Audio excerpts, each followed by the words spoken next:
Hello guys, welcome to Analytics Guru. Today I'm going to show you how to get started with the Jupyter Notebook. First of all, you need to install the Anaconda distribution and open the Anaconda Navigator. I have it already opened right here. Then you need to click on the launch icon below the Jupyter Notebook section. The Jupyter Notebook will open in your default browser. And this is what you get after opening the Jupyter Notebook. You get the list of all the directories that are present in your desktop. Now let's say I want to go to the documents directory and I want to create a new file. To create a new file, you need to click on new, and you can create a text file, folder or a terminal. But for my case, I am going to create a Python 3 file.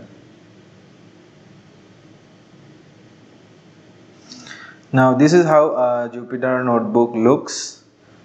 This is the name section.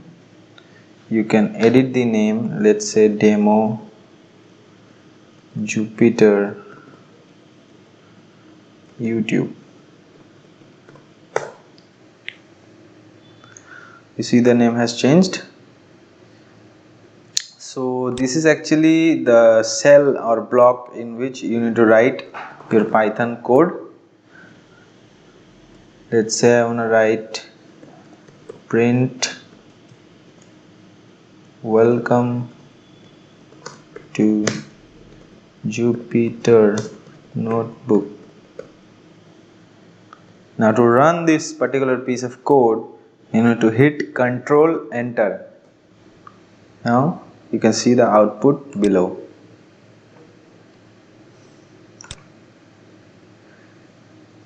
Now to save this output, you need to click on this save and checkpoint option right here. As you can see, checkpoint was created here.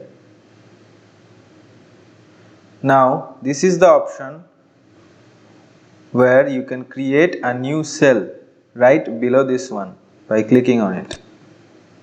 You can create another, and you can create as many number of cells that you require. You can also cut the cells by hitting this icon. You can also copy this cell and paste it here. Let me show you. You can move these cells up and down, and you can also run these cells. Now you can see that this number is getting changing whenever I am running this particular piece of code, and you will be able to follow which one that I am running. Now this is the interrupt kernel icon, which gives you the option to stop the kernel that is running behind your Jupyter Notebook, which is executing your code what you are writing here. There is also an option to restart this kernel, and there is also an option to restart the kernel and rerun the whole notebook. So these three options are pretty useful when you get stuck or you have some connectivity issues. You can just restart your kernel and run all the code that you need. There are actually 4 options that I have shown you previously while making a new IPNYB or Jupyter Notebook file. These are the 4 options that you get. I am using this code option, that is a Python 3 code, and this is the option where you get all the key bindings that are used for this Jupyter Notebook. And there is another option which is the revert to checkpoint option, which is particularly important because if you have written some wrong code and you are facing some errors and you want to revert back to the previous code or the previous version of the code, then you just click on this revert to checkpoint icon, and then it will show you all the checkpoints that have been created for this particular piece of IPNYB notebook or Jupyter Notebook, and you can hit on any of those checkpoints to revert back to that one. I'll hit on this, I'll revert back to this one. Now you see that the code has been reverted back to where I saved it previously. Now you can also download it as any kind of file extension that you need. This is really helpful. And you can also close it from here. These are the edit options you get, and this is particularly important, the split cell option. I'll just show you.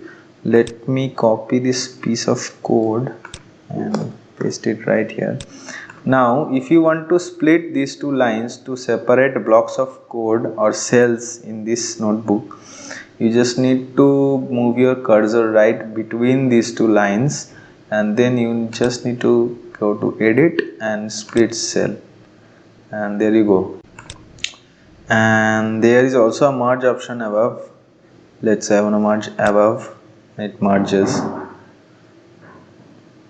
can also merge below. And there is also a pretty nice option here, find and replace. So let me show it by splitting this one. Yep. And I am clicking on this particular cell, and then I am going to find and replace. Let's say I want to find Jupyter and replace it with Python, and hit enter. Now it says welcome to Python notebook. You see that these two lines have been replaced, but this line has not been replaced because it does not belong to this particular cell that I have clicked before running this option. So you need to be very careful while using this find and replace option. This is pretty handy, but this only runs on a particular block of code, and you need to remember it. Now this is the view option. It's not so much important. This is the insert option, this is the cell options, and this is the kernel option. This is the widget. These are not so important. Yeah. This is the help option, and this comes in pretty handy lot of times because this gives us all the references that you need. Let's say I want to learn something about the NumPy. Then I'll click on just here, and this will open up the NumPy reference, as you can see, and also the notebook help. You can also refer to the Jupyter notebook documentation right here. So this was pretty much all about the basics of how to use the Jupyter notebook. I think that now you can use the Jupyter notebook with ease, and if you like this video, please hit the like button and also subscribe to our channel. See you in our next video. Bye bye.